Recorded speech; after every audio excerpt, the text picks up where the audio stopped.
Good evening, everybody, and welcome to WCONA Live, the Writers' Conference of Northern Appalachia's virtual reading series, and welcome to our special Halloween edition. Christina, how are you this evening?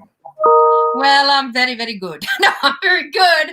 I see that we've both decided to wear costumes tonight in honor of the upcoming holiday, Halloween, which is my favorite holiday. And you appear to be Captain Kirk on the deck of the Starfleet Enterprise over there. Actually, I'm living in a shed, but yeah, if we're gonna use our imaginations, it's a lot like the deck of the Starship Enterprise. Well, it would be today with CGI, you know. They can do that anywhere, right? So tonight, I normally do not look like this because I'm in costume, and I am Zona Shu. And Zona Shu is best known as the Greenbrier Ghost from West Virginia. The Greenbrier is a big resort in down Earth State, West Virginia. And it's also a county. And this woman, it's significant. I'm significant in West Virginia folklore because I am the only ghost in all of United States history to convict her murderer. My testimony is the only ghost testimony that has ever been used in a court of law and upheld. But somehow I'm not entirely shocked that happened south of the Mason-Dixon line. True enough. True enough. Well, we are smart people down there, south of Mason-Dixon. Anyway, so before I tell you what happened, which I will get to maybe later, we have an awesome writer tonight. Tell us about him. Yeah, so tonight, a special edition of WCONA Live, we have horror writer extraordinaire Michael Knost, and let me give you his bio, which is really extraordinary. He is a Bram Stoker award-winning editor and author of science fiction, fantasy, horror, and supernatural thrillers. He has written in various genres and helmed multiple anthologies. His Writer's Workshop of Horror won the 2009 Bram Stoker Award in England for superior achievement in nonfiction. His critically acclaimed Writer's Workshop of Science Fiction and Fantasy is an Amazon #1 bestseller. Return of the Mothman, Barbers and Beauties, and Author's Guide to Marketing with Teeth were all finalists for the Bram Stoker Award. Michael is the host of a new podcast called The Author's Voice.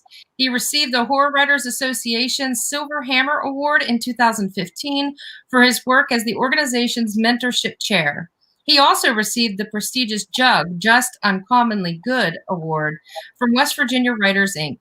His Return of the Mothman is currently being filmed as a film adaptation. He has taught writing classes and workshops at several colleges, conventions, online, and currently resides in Chapmanville, West Virginia, with his wife, daughter, and a zombie goldfish. So, shall we bring him on?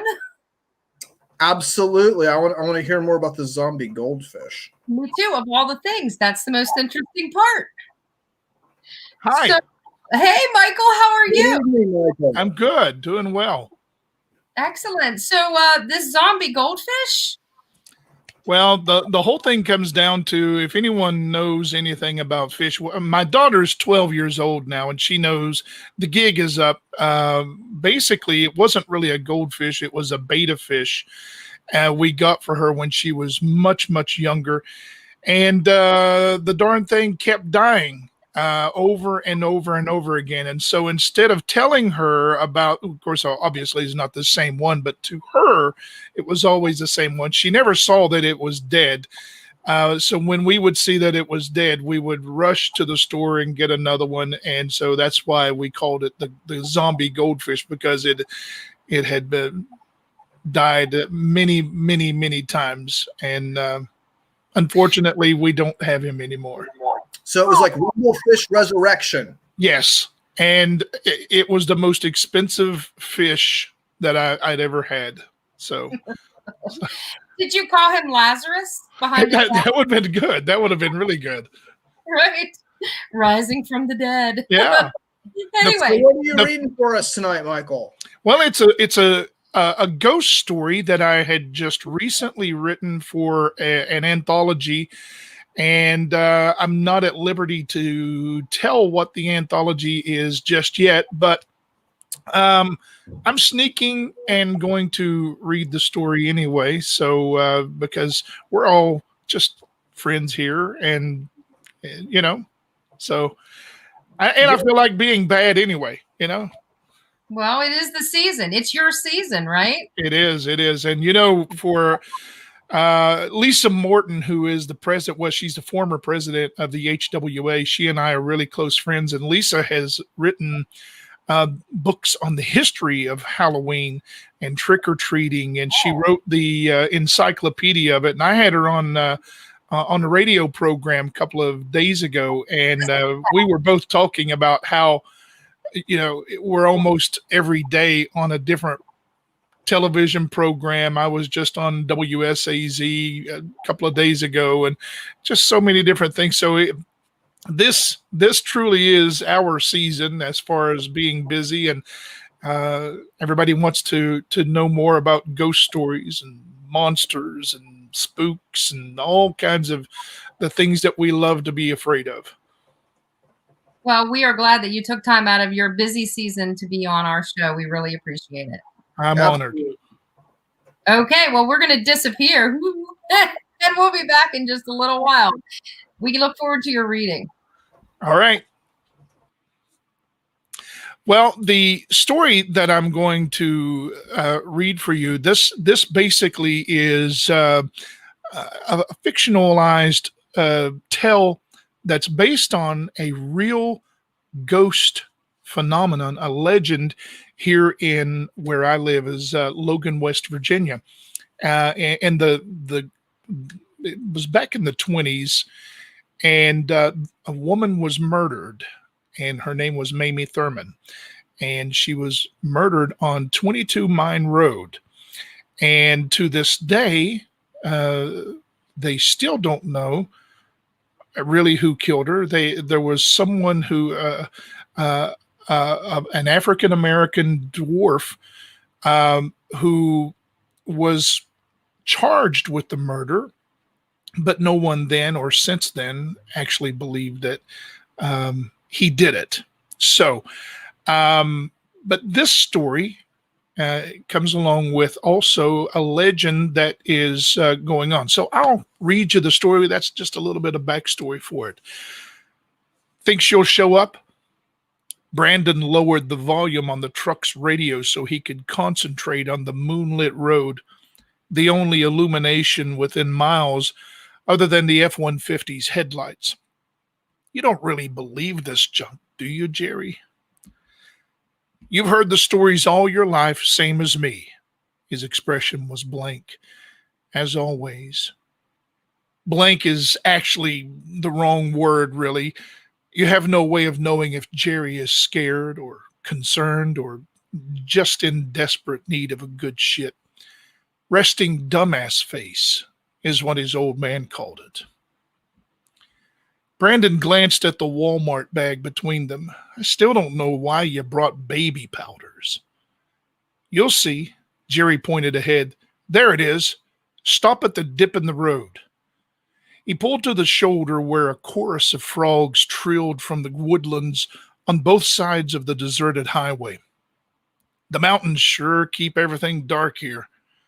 Rummaging through the bag, Jerry briefly glanced up. Know where we are? Well, yeah, 22 Mountain Road. He nodded. You do know I drove us here, right? No, Mr. Big Shot newspaper guy. I'm talking about this exact spot. How does working at the Logan Banner make me a big shot? Jerry snorted. Do you know where we are or not? Brandon took in the endless sea of elm and hickory. Is this where they found her? I'm not sure, but I thought she was found just up the road a piece. He pulled the baby powders out of the bag and probably grinned, but you'd never have known it with that damn frozen expression. Wait a second. Is this that place? Brandon snapped his fingers a few times. The Gravity Hill location. Jerry opened the passenger door. Let's find out. Dude, it's just an optical illusion. Brandon opened his own door to follow. You know that as well as I do. Jerry made his way to the front of the truck where moths and mosquitoes swam and bobbed in the headlight beams. You apparently haven't heard the whole legend. Pretty sure I know all of it. He rubbed his forehead, squinted. If you put your vehicle in neutral in this spot, it will appear to magically roll backwards up the hill. Yes, and Brandon interrupted, everyone says it's the ghost of Mamie Thurman pushing the vehicle up the slope. Jerry nodded, unscrewed the lid, and some say if you pour powders on the hood of the vehicle, he held up the bottle, you'll see Mamie's handprints on the hood when it's all said and done. Wait, you're not going to put that on my... Jerry was already sprinkling the contents onto the front edge of the truck's hood. Don't worry, it'll wash off. Warmth spread through Brandon's chest and into his neck, and you're going to be the one to wash it. All right, no problem. He threw the empty container into the weeds. Now let's see what happens. Wintergreen filled the truck cab as Brandon climbed inside. It took only a few seconds to recognize the scent was coming from Jerry getting a dip of skull. Don't get that shit all in my truck or you're going to be cleaning the inside as well. Will you chill out? Good Lord. He dusted the remaining tobacco from his fingers just outside the truck cab. I ain't never spilled a can of snuff in my life and you know it. Just close the door and let's get this over with. Jesus, Brandon, you need a beer or 2 or 6. He spit into an empty Pepsi bottle and nodded toward the shifter. Now just put it in neutral. Moving the gears from P to N, Brandon slowly eased his foot away from the brake pedal. The truck began inching backwards, seemingly uphill, snowballing speed with every second. It's working. Jerry leaned forward, pressing his forehead against the windshield. It's really working. Of course it's working. The road is situated in such a way it makes it appear as though the vehicle climbs an incline when it's actually descending a slope. Jerry stuck his head out the window. This is creepy as fuck. All right, Brandon said, stepping on the brakes. That's enough. Jerry was out of the cab before the truck had come to a complete stop, rushing toward the front end. His gaze was already fixed on the hood by the time Brandon met him there. You see, it's just an optical... Brandon froze when he noticed the handprints in the baby powders. How did you do that? He grabbed Jerry's wrist to get a better look at his hands, neither of which revealed residue. Those handprints are too small to be mine, and you know it. The powder twisted and wafted away, sending chills through Brandon's back and legs. The treetops moved and swayed like ocean waves, hushing and shushing with scattered winds. It took only a second for Ethan to come to mind when the talcum found its way to Brandon's nostrils. His boy would have been 2 years old had he lived just 3 more days. You all right? Jerry's voice pulled him back to the here and now. Yeah, he said, taking in the developing storm. We better get moving. Thunder slowly rolled overhead as they clambered into the truck. Loud droplets of rain sporadically pinged at the top of the roof and hood as vicious clouds obscured the moon. The rearview mirror showed no incoming traffic as Brandon readied to pull the truck back onto the highway. But the briefest flash of lightning revealed what he thought was a woman in a blue polka dot dress standing in the middle of the road, just mere feet from the truck's tailgate. Jesus, what is it? Thunder rumbled a second time, followed by another flash of lightning. This time the highway was empty as the downpour began. Nothing. I just don't like this weather. Brandon pulled into his driveway after dropping Jerry off at his apartment. The house was a brooding one-story with a shaggy lawn and dilapidated porch. Lisa had so many dreams for the place when they first bought it. But when Ethan died, so did her dreams, right along with their marriage. He climbed into the leather recliner, the only thing his father left him other than a rifle, a John Deere mower, a Seiko watch, and a few photo albums that were passed down from his grandparents. Lightning flashed through the living room window, distorting shadows up and across the walls. The flash reminded him of the figure he witnessed in the rearview mirror on 22 Mountain Road. Where have I seen that face before? He glanced at the photo albums stacked by the wall, scooped up the top one, and began flipping through pages of black and whites. So many people and so many places he couldn't recall. Occasionally, he recognized the extremely young faces of his grandparents, mostly his grandfather, who was a City of Logan police officer in the 1930s. Flinching at the image of Ethan sitting on his grandfather's lap in the living room of the old farmhouse, Brandon smiled when he realized it wasn't Ethan at all. I couldn't have been more than a year old there. He had no memories of his grandfather as the old man died in a car accident when Brandon was 2. His grandfather was offering a wide smile in the shot, which was generally absent in all the other photos. The corner of another photo jutted from just beneath this one. Brandon pulled it out and found a black and white of his grandfather, possibly in his 30s, with 2 men and a woman. It was her. No doubt about it. Flipping the photo over, he found his grandmother's handwriting listing their names. Everett Frazier, his grandfather in police uniform. Mamie Thurman, Harry Robertson, and Jack Thurman, also in police uniform. The woman's eyes seemed to pierce into Brandon from the image, causing a shiver to creep up his spine. How did Grandpa know you? Brandon had no more turned off the mower when his mother came out of her house with a nice glass of iced tea. I sure do appreciate you coming by and doing this. He guzzled nearly half the tea, squinting as the coldness numbed the roof of his mouth. No problem, he said, wiping his forehead. I'll bring the weed eater tomorrow and do the trimming. She smiled. Now don't worry about it if you can't get to it right away. I know you're busy and all. I was looking through the photo albums Dad left me. He finished his drink. I didn't know Grandpa and Grandma knew Mamie Thurman. Oh, yeah, but your grandma never liked anyone to mention her. She offered an inkling of a smile. Everett and Mamie's husband worked together at the city police.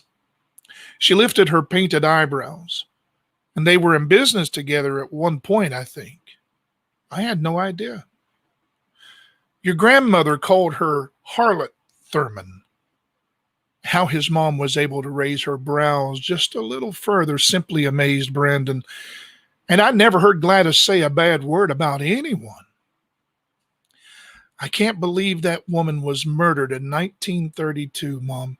And to this day, we still don't realize and we don't know what happened, who did it, or why. Well, your father seemed to think Harry Robertson did it. She shrugged. Then again, a lot of people thought that. You know, he was in the photo too. Who was he?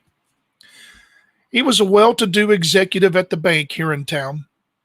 He was also Mamie's landlord. She shook her head, not to mention landlord to that little black feller that went to prison for the crime. Clarence Stevenson? That's right. Apparently he boarded in Robertson's attic as a handyman. What kind of business was Grandpa and Jack Thurman partnered in? She wrinkled her nose. I have no idea. I don't recall Everett or Gladys ever mentioning it. or your father, for that matter. The next evening, on his way home from the office, Brandon found himself driving just to drive. His mind was exhausted from another overtime shift, as well as from the memories of Ethan and his father and grandparents. His thoughts returned to the photograph and Mamie's piercing gaze. It didn't take long for him to realize he was driving toward 22 Mine Road. There was no traffic when he pulled to the famous dip in the road, but the trilling of the frogs made the darkness a bit more palatable. "This is ridiculous," he said, staring through the filmy windshield. "What I saw that night was nothing more than a result of my mind playing tricks on me. Smoke and mirrors." He glanced into the rear view, or in this case, lightning and mirror. Thunder rolled softly overhead. And just like this damned Gravity Hill thing, he rubbed his forehead, nothing more than an optical illusion. He scanned the darkness, barely able to make out the trees beginning to sway with burgeoning winds. So why am I here? The radio flickered on, startling Brandon. Static filled the truck cab with shards of voice and music coming and going under a fluctuating whir. It was the sound of a tuning radio dial, not the sounds of his truck's digital unit. "It don't mean a thing if it ain't got that swing," came on, sounding tinny compared to modern recordings. Brandon turned it off, stared at the truck's hood. Fog wisped through the headlight beams, slowly moving like clouds on an overcast day. Moving the gears from D to N, he hesitated at first, and then he eased his foot from the brake pedal. And just as it had done a few days earlier, the truck began moving backwards, seemingly uphill. Checking his rear view mirror once more to make sure there was no oncoming traffic, Brandon realized the trilling had ceased. He was peering out the side window to monitor the truck's movement when something caught his attention at the hood. It was her. The same face he'd seen the other night, the same face from his grandfather's photograph, same piercing eyes. Her hands were on the hood, and she was pushing the truck with ease, and her gaze fixed solely on Brandon. Coldness seeped into the truck cab and into Brandon himself. He felt as though the chill was moving into his very organs, spreading into his legs and feet. He stomped the brake pedal when the truck veered onto the highway, but discovered the brakes and steering wheel were no longer under his control. The truck continued picking up speed when lights blazed through the back window and rear view mirror. The coal truck was just topping the hill from behind him and had no way of slowing down in time. The massive truck's horn bellowed as Brandon braced himself for the impact. Brandon awakened to darkness. Only a sliver of moonlight made it through the curtains of the room's only window. He expected to be laying down, possibly in a hospital bed, but was surprised to be standing.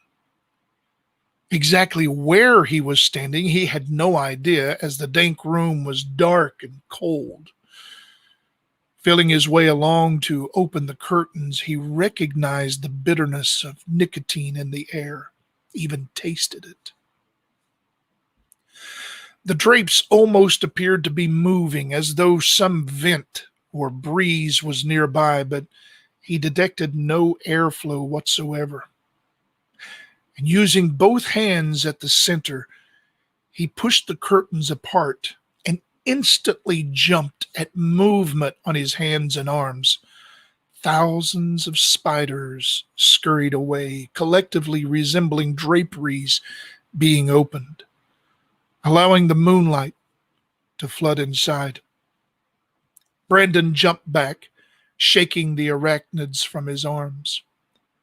The door behind him opened as 3 men entered the room. "Listen, fellas," the man in the suit said, turning to face the uniformed cops. "We got a real dilemma here." Brandon didn't move, just waited for them to notice him. "You know what I'm talking about, right?" The shorter cop removed his service cap. "Yes, sir, Mr. Robertson." "Listen, Jack, I know you're aware of what she's done and all the shit she puts you through." The cop bowed his head. "Of course. I also know 17 men your supposed wife is fooling around with." He released a burdened sigh. "Including myself."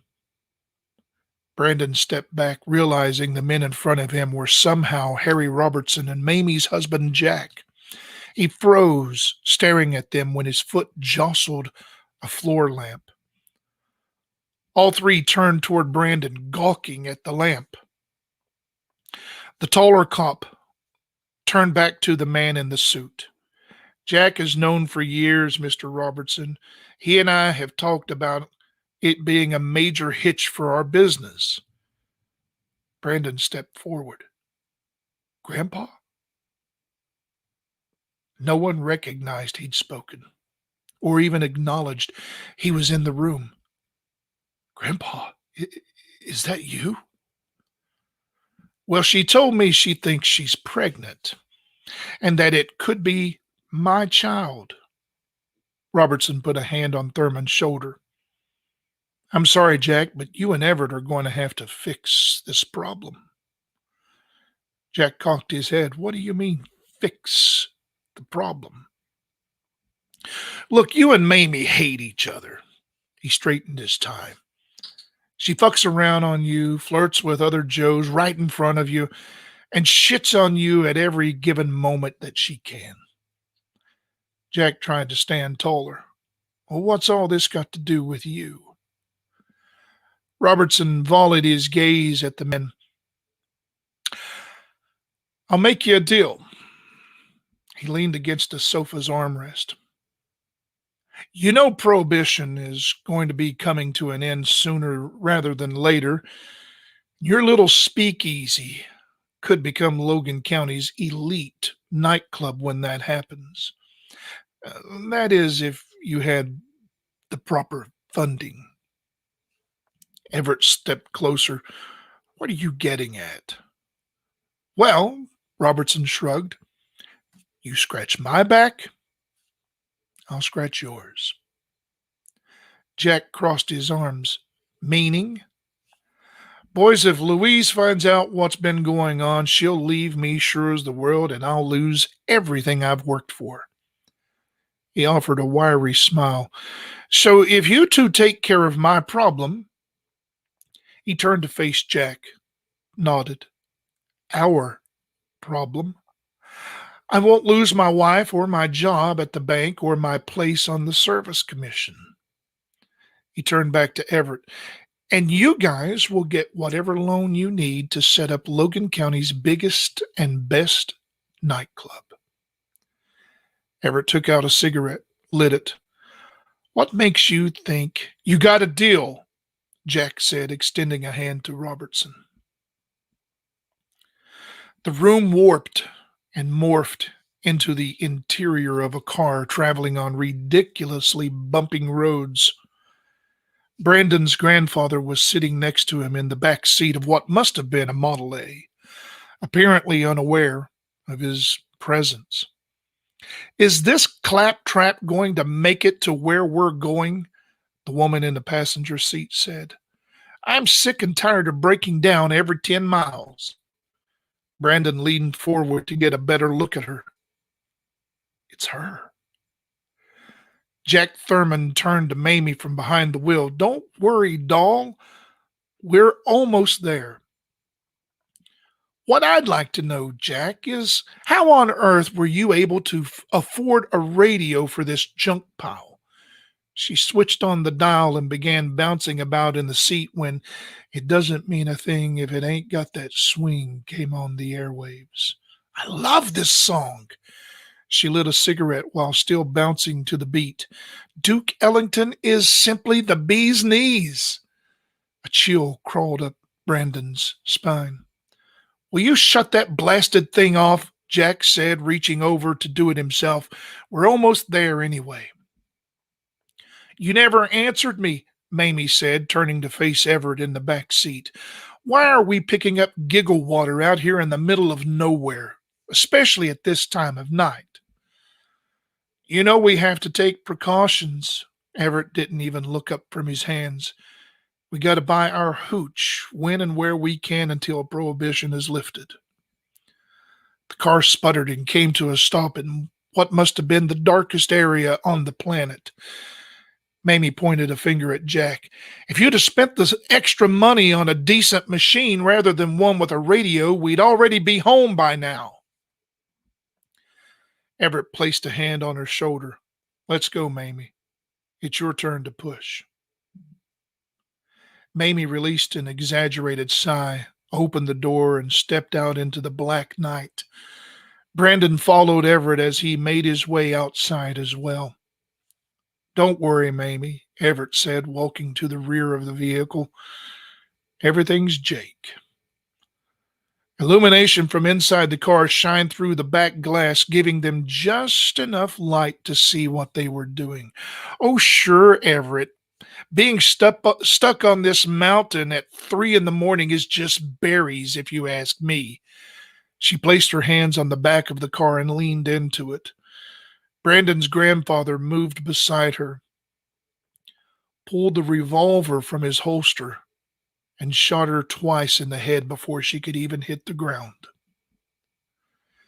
Bile surged into Brandon's throat as he staggered back. "Jesus," he said, leaning forward to throw up, but produced only dry heaves. "Stop lollygagging and help me roll her into this tarp and blankets," Everett said. Brandon froze. "What?" He staggered forward. "Can you see me?" "Give me a second," Jack yelled from the vehicle. Relief washed over Brandon, but not enough to flush the revulsion. "Before we do that," Jack knelt beside Mamie's body, "I want to tell her goodbye." He opened a straight razor and slit her throat from ear to ear. Blood seeped from the freshly cut grin. "Goodbye, you fucking bitch." He wiped the razor and handle with a rag, closed the blade, then wrapped the rags around it. He held up the bundle for Everett to see. "Don't you think it's odd that a midget uses the same size razor as the rest of us?" "Come on," Everett said. "Let's get this over with before somebody drives by." Brandon's chest burned and numbness creeped into his legs as everything started warping again, morphing to the inside of his truck cab. A faint ringing penetrated his head as pain slammed into him when he tried to move. The steering wheel was crushing into his chest. The blood spatter was everywhere. The ringing became louder and clearer to the point he recognized it was a stuck horn blaring in the distance. "Brandon." The woman's voice came from just outside the broken driver's side window. "You." Pain racked his chest at his whispered response. Mamie smiled, lit a cigarette that smelled stale or moldy or something unfamiliar. "Anyone ever tell you you're the spitting image of your grandpa?" She took another draw and leaned against the door. "Everett was the only man who ever turned me down, you know." Her face, her smile faded. He was the only man I couldn't control. During the flickering moment of a lightning flash, her face changed to a mess of flesh and bone and blood. He could have sworn he saw the grinning slit in her throat with matted hair and coagulated blood. Brandon closed his eyes as thunder rumbled overhead again, so he wouldn't have to witness that grisly image again. Please. You're the last one, kid. Her voice was so close to his ear, he could actually feel the frigid exhalations when she spoke. And now it's your turn to push. That's the story. Hope that you enjoyed it.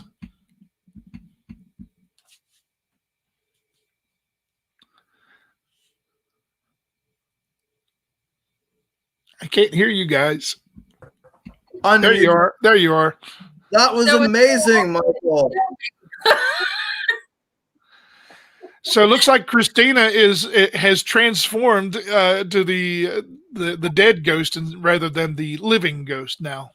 This is correct. I have returned, but I will tell you that story in a moment. I really enjoyed your reading. I thought that as much as the story was interesting, your telling of it was really exquisite. Well done. Well, thank you very much. I guess working in broadcasting for over 30 some years, get you ready for that. So, well, I almost said you have a voice for radio, but I've got a face for radio. Is what I've got. That's why I didn't say that. So thank you so much for being part of our broadcast tonight and to celebrate this spooky season with us. Damien, do you have anything to add? I am blown away. I was just so impressed, not only with the imaginative, the story itself, but I with Christina, your rendering of it I was so much right there with you. I felt like I was almost around some sort of campfire with somebody who is going to tell me the story and then hit me over the head with a shovel when I turned around to get a stick. Well, that's good. That's what we go for, right? Yes, it was really, really good. Well done. Thank you. Well, thank you. Yes. So I came back dead because what happened in this story is that Zona Shu, her husband Prout, believe it or not, killed her. But he made it look like an accident. But 4 weeks after her death, after she was killed, she came back as an apparition to her mother and told her in 4 consecutive nights how she was killed. She said that he snapped her neck, and that's why my outfit is now on backwards, because she was able to turn her head 180 degrees the other way, right? And she told her mother exactly how she was murdered, exactly which vertebrae he had snapped to kill her. And she was so convincing that the mother, her mom, went to the police and said, "You've got to dig her up. You've got to exhume her body." They exhumed her body and found out that that's exactly what happened to her. They used the ghost's evidence and testimony in a court.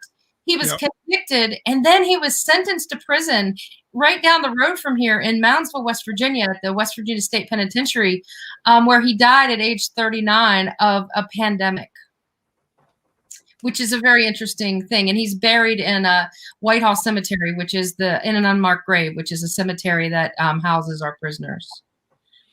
Now, the story that you're telling, every bit of that is factual basis. I did a number of anthologies as the editor, and I had writers from all over the world to come in and tell stories of legends and ghosts and monsters from West Virginia, because we have a ton of them. And Yeah, that's one. But now mine was Legends of the Mountain State. Yes, and read that one. And there were 4 editions of it, and I had one that Jonathan Mayberry, who wrote do you remember the Wolfman movie with Del Toro and the Wolfman, I think is what it was called. He wrote the book for that, and a good friend, and he wrote the story in one of the Legends of the Mountain State for me of the Greenbrier Ghost. Interesting. And what he did was he took another legendary character and had him investigating it, which was Sherlock Holmes. So Sherlock Holmes cool. had come to America supposedly at one point, and while here he came to West Virginia during the time of the Greenbrier Ghost. Excellent story, by the way, in case you'd ever want to read it. It's really, really wonderful. Awesome. Well, thank you all for indulging us tonight in our flight of creepy fancy. We will see you next week. And it was great to have you join us, Michael. We really appreciate it. It's my pleasure. All right. Thanks a lot, Michael. And thanks everybody for watching. We'll see you all next week at 8 o'clock on Thursday. Bye, everybody. Take care. Bye. And have a great Halloween.